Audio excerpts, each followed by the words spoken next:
Okay, my name's Martin Sticklebrook. I'm from O'Halloran Hill in South Australia. I'm just purchased the Hulla Cove section or area for the Jim's Cleaning group. The reason I bought it supported myself and my wife. You know, we're both in a position, we've worked very hard all our life, and we made career changes. You know, there were some issues with those career changes, and we decided that we needed to do something together again, right, to move into when we decided to retire. I went and seen and spoke to, my first option was for me to do a handyman job.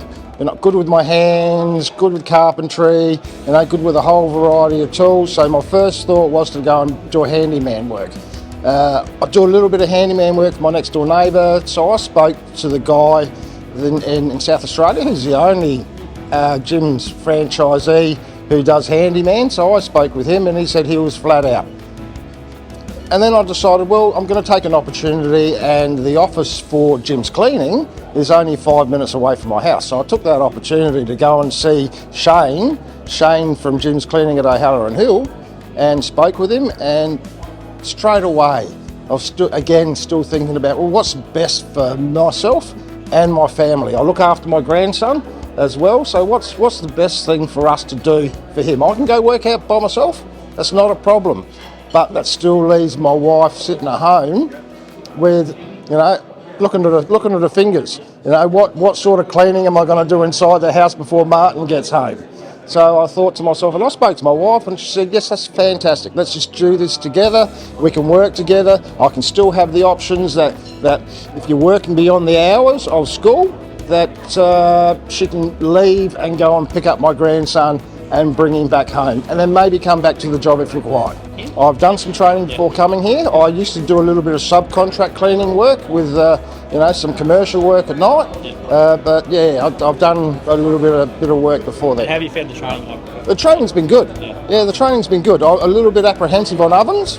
Still apprehensive on ovens, but that, you know, my mind starts to tick, how can I do this better? What can I do? What sort of tools do I need to do this better to ensure my customer is happy? And at the end of the day, I don't want to go back. I want to finish a job. I want them to see that I've done a fantastic job, and I want to go home and not worry about it. Fantastic. Daunting.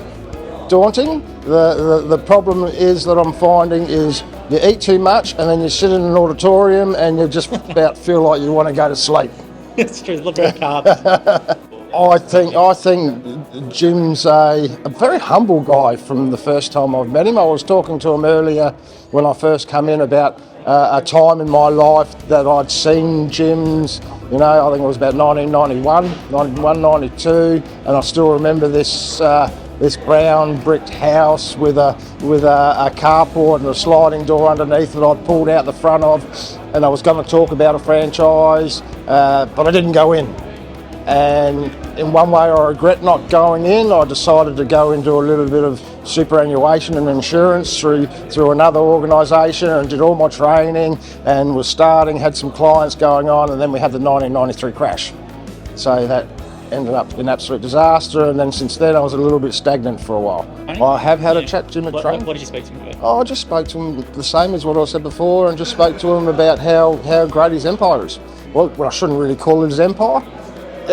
Everybody else's empire. Yes and no. Yeah. I'm surprised more on how some divisions are still needing people. For example, the lawn mowing division. You know, I always had that thought that it's starting to get a little bit saturated. You know, you've got some other organisations, the VIPs, that he was talking about last night, and some local Foxes and the local guys still trying to compete for that square area, but obviously there's still advertising going on and there's still more required. It's a lifestyle business. Do your research, understand that.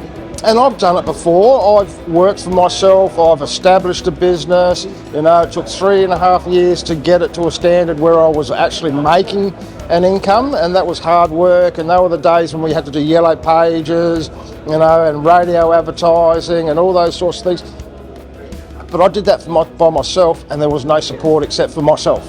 You know, nobody out there is going to put their hand up and give you some sort of support. Whereas here, there's a group, it's a well-known name, and they're actually, people know this gym, and Jim's is going to give me support. If I don't know how to clean an oven, I just need to ring my franchisor up and he'll teach me.